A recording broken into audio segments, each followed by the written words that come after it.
7ஆம் வகுப்பு தமிழ் பாடப்புத்தகத்தில் உள்ள உடுமலை நாராயண கவியின் ஒன்றல்ல இரண்டல்ல என்ற ஆழமான கவிதையை தான் இன்று நாம் ஒரு விரிவான கையேடு போல பார்க்க போகிறோம். தமிழ்நாட்டின் வளங்கள் ஒன்றல்ல இரண்டல்ல என்று கவிஞர் உடுமலை நாராயணகவி கூறுகிறாரே, இங்குதான் விஷயம் சுவாரஸ்யமாகிறது.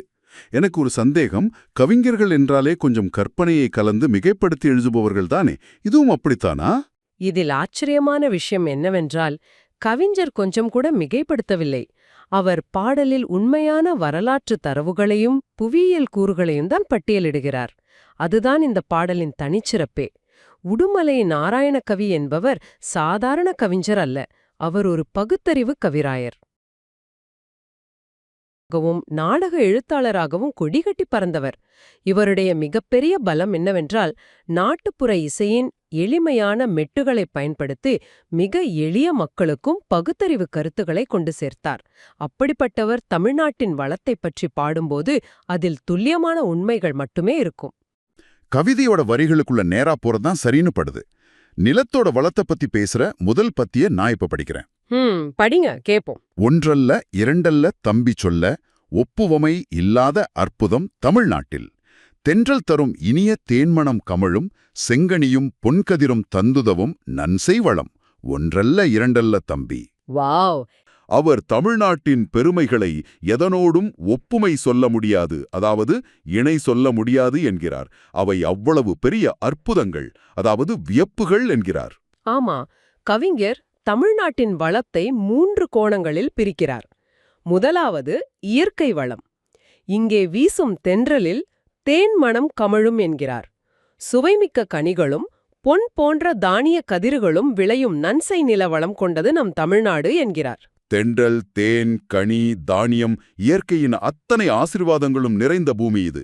சரி, இயற்கை வளம் இருக்கிறது. அடுத்து இலக்கிய வளத்தை பற்றி என்ன சொல்கிறார்? பகையென்ற திறம்பாடும் பரணி வகை, செழும்பரிபாடல் களம்பகங்கள், எட்டுத்தொகை, வான்புகழ் கொண்ட குரலோடு அகம்புறமும், செம்பொருள் கண்ட தமிழ்ச்சங்க இலக்கிய பெருஞ்செல்வம். ஒன்றல்ல இரண்டல்ல தம்பி. தேவரை போர்க்களத்தில் வென்றதை பாடும் பரணி இலக்கியம் பற்றி சொல்கிறார். பரணி என்பது ஒரு வீரனுக்காக எழுதப்படும் மிக கடுமையான போர் இலக்கியம். போர்க்களத்தில் 1000 யானைகளை தனியொருவனாக நின்று கொன்று குவிக்கும் வீரனுக்கு மட்டுமே இந்த பரணி பாடப்படும். அடுத்ததாக இசையோடு சேர்ந்த பாடலான பரிபாடல்.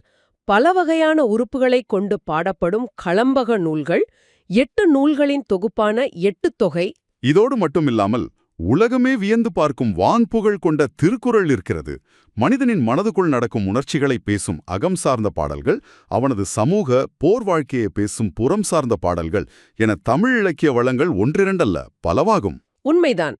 முல்லைக்குத் தேர் கொடுத்தான் வேல்பாரி, வான்முகிலினும் புகழ் படைத்த உபகாரி, கவிச்சொல்லுக்கு தலை கொடுத்தான் அருள்மீறி, இந்த வள்ளலாம் குமணன் போல் வாழ்ந்தவர் வரலாறு. ஒன்றல்ல இரண்டல்ல தம்பி. தனது தேரையே கொடுத்தான் வேள்பாரி. ஒரு சின்ன கொடி படருவதற்கு இடமில்லாமல் தவிக்கிறதே என்று பார்த்து தான் ஏறி வந்த தேரையே அங்கேயே நிறுத்திவிட்டு நடந்து சென்றான் பாரி. நம்பவே முடியல. அதனால்தான் அவன் மழையை விட புகழ் பெற்றவன், அதாவது முகிலினும் புகழ் பெற்ற உபகாரி என்று போற்றப்படுகிறான். உபகாரி என்றால் வள்ளல். முல்லைக்கு தேர் கொடுத்த அந்த ஈகை எந்த லாஜிக்கும் இல்லாத ஒரு தூய்மையான அன்பு. இன்னொரு வள்ளல் கதையும் இதில் வருகிறதே, குமணன் கதை. அதை கேட்கும்போதே நிகழ்ச்சியாக இருக்கிறது. ஆமாம், கவிஞனின் சொல்லுக்காக தன் தலையையே தர துணிந்தான் குமணவள்ளல். ஒரு காலத்தில் பெரிய நாட்டை ஆண்ட மன்னன் அவன். ஆனால் எதிரிகளால் நாட்டை இழந்து காட்டில் வறுமையில் வாழ்ந்து வருகிறான். அப்போது அவனிடம் பரிசில் பெற ஒரு புலவர் வருகிறார். தன்னிடம் கொடுக்க எந்த செல்வமும் இல்லையே என்று வருந்திய குமணன் தன் வாளை புலவனிடம் கொடுக்கிறான். என் தலையை கொய்து சென்று புதிய மன்னனிடம் கொடுங்கள். என் தலைக்கு அவன் பெரிய பரிசு அறிவித்துள்ளான். அதை பெற்று உங்கள் வறுமையை போக்கிக் கொள்ளுங்கள் என்கிறான். கலைக்காகவும் கவிஞனுக்காகவும் தன் உயிரையே தியாகம் செய்த இவர்களின் வரலாறு ஒன்றல்ல இரண்டல்ல. ஆஹா, ஒரு மொழிக்காகவும் கலைக்காகவும் உயிரை கொடுத்த வரலாறு இது. இந்த இடத்தில் உபகாரி என்றால் வள்ளல், முகில் என்றால் மேகம் என்பதை நேயர்கள் கட்டாயம் நினைவில் வைத்துக்கொள்ள வேண்டும். சரி, இப்போது நாம் இந்த ஆழமான தேடலின் மிக முக்கியமான கட்டத்திற்கு வந்துவிட்டோம். ஒரு பெரிய சவாலுக்கு நீங்கள் தயாராக வேண்டும். நான் தயார். என்ன சவால் அது? நீங்கள் தேர்வுக்குச் செல்வதற்கு முன் உங்கள் காதுகளில் ஒலிக்க வேண்டிய அதிவேக கேள்வி பதில் பகுதி இது. நான் கேள்விகளை கேட்க நிபுணர் பதில்களைச் சொல்வார். இதை ஒரு கையேடு போல பயன்படுத்திக் கொள்ளுங்கள். நான் 40 கேள்விகளை தொடர்ந்து கேட்பேன். நீங்கள் மின்னல் வேகத்தில் ஒற்றை வார்த்தையில் பதில்களைச் சொல்ல வேண்டும். இது ஒரு ஹை ஸ்பீட் பகுதி. பாடத்தின் ஒவ்வொரு வரியிலிருந்தும் சொற்பொருளிலிருந்தும் கேள்விகளை வடிவமைப்போம். நாம் இதை சில சுற்றுகளாக பிரித்துக் கொள்ளலாம். அப்போதுதான் கேட்பவர்களுக்கும் குழப்பம் இல்லாமல் சுவாரஸ்யமாக இருக்கும். சரி, முதல் சுற்றை சொற்பொருளில் இருந்து தொடங்குவோம். நான் வார்த்தையை சொல்கிறேன், நீங்கள் அதற்கான அர்த்தத்தை நறுக்கென்று சொல்லுங்கள். பிறகு நீங்கள் என்னை கேளுங்கள். ஆரம்பிக்கலாமா? தயார், ஆரம்பிக்கலாம். முதல் கேள்வி, ஒப்புமை என்பதன் பொருள் என்ன? இணை, ஈடு இணை சொல்லுவோம் அல்லவா, அது. கரெக்ட். 2வது, அற்புதம் என்பதன் பொருள். ஓ, நீங்களே தொடர்ந்து கேக்குறீங்களா? சரி, வியப்பு. ஆமா. 3வது, முகில் என்ற சொல்லின் பொருள் என்ன? மேகம். 4வது, உபகாரி என்பதன் பொருள். வள்ளல். இது சற்று முன் நாம் விரிவாக பார்த்த வார்த்தை. சூப்பர். நன்றாக செல்கிறது. இப்போ அடுத்த சுற்று கவிதையின் மைய கருத்தான தமிழ்நாட்டின் பொதுவான வளங்கள் பற்றி கேட்கும். நான் கேட்கிறேன். சரி, கேளுங்க. 5வது கேள்வி.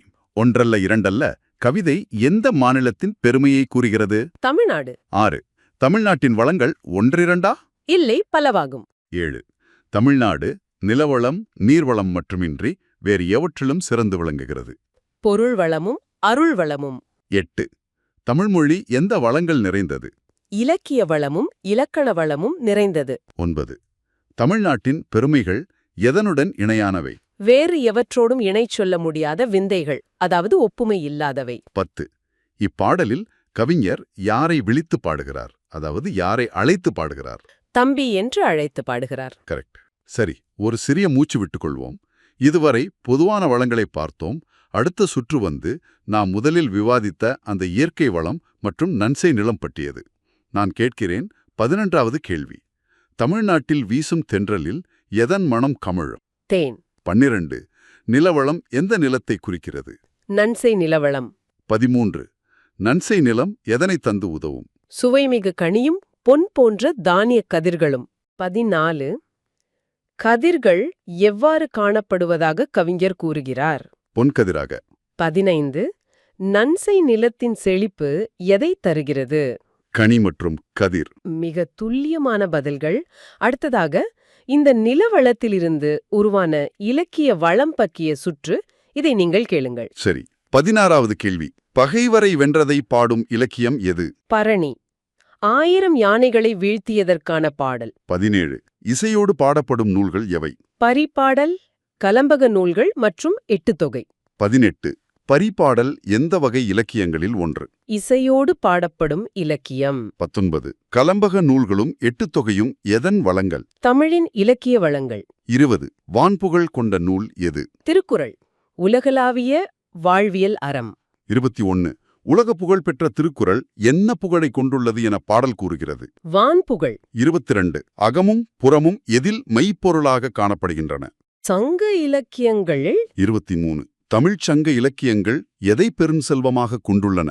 அகம் புறம் சார்ந்த மெய்ப்பொருளை. சூப்பர். இந்த இலக்கிய பகுதியை ரிவிஷன் செய்வது மிகவும் சுவாரஸ்யமாக இருக்கிறது. அடுத்த சுற்று பாடலின் மிக உணர்ச்சிகரமான பகுதியான வள்ளல்கள் மற்றும் மன்னர்கள். ஓகே. 24வது கேள்வி. தமிழ்நாட்டில் கொடைத்திறன் மிக்கவர்களாக விளங்கியவர்கள் யார்? மன்னர்களும் வள்ளல்களும். 25. முல்லைக்கு தேர் கொடுத்த வள்ளல் யார்? வேல்பாரி. 26. வேல்பாரி எதனை விட புகழ் பெற்றவர்? வான்முகிலினம், அதாவது மழையை தரும் மேகத்தை விட புகழ் பெற்றவர். 27.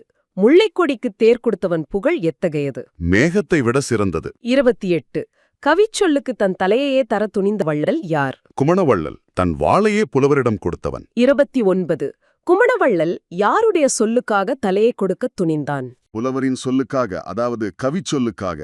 30. குமணவள்ளலின் செயல் எதனை குறிக்கிறது? அருள் மீறி, அதாவது அவனது அளவற்ற கொடைத்தன்மையை இது குறிக்கிறது. 31. வேள்பாரி மற்றும் குமணவள்ளல் போன்றோரின் வரலாறு எப்படிப்பட்டது? இதுவும் ஒன்றல்ல இரண்டல்ல பலவாகும். அருமை. இப்போது இறுதிச் சுற்று. கவிஞர் உடுமலை நாராயணகவி மற்றும் பாடலின் அமைப்பு பற்றிய கேள்விகள். நான் கேட்கிறேன். கண்டிப்பா. 32. ஒன்றல்ல இரண்டல்ல பாடலின் ஆசிரியர் யார்? உடுமலை நாராயணகவி. 33 பகுத்தறிவு கவிராயர் என புகழப்படுபவர் யார்? அதே உடுமலை நாராயணகவிதான். 34 உடுமலை நாராயணகவியின் பணிகள் யாவை? அவர் ஒரு திரைப்பட பாடலாசிரியர் மற்றும் நாடக எழுத்தாளர்.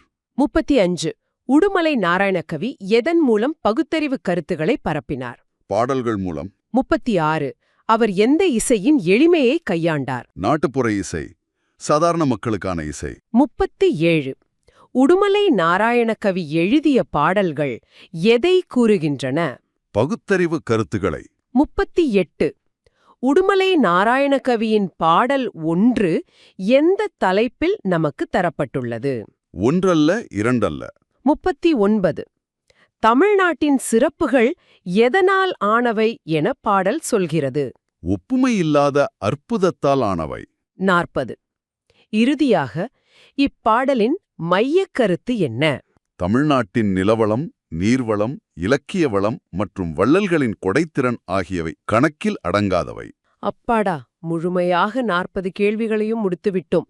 இதை காதில் கேட்டுக்கொண்டே தேர்வுக்கு செல்பவர்களுக்கு இந்த பாடத்தின் எந்த ஒரு வரியும் மறக்காது என உறுதியாக சொல்லலாம். நிச்சயமாக.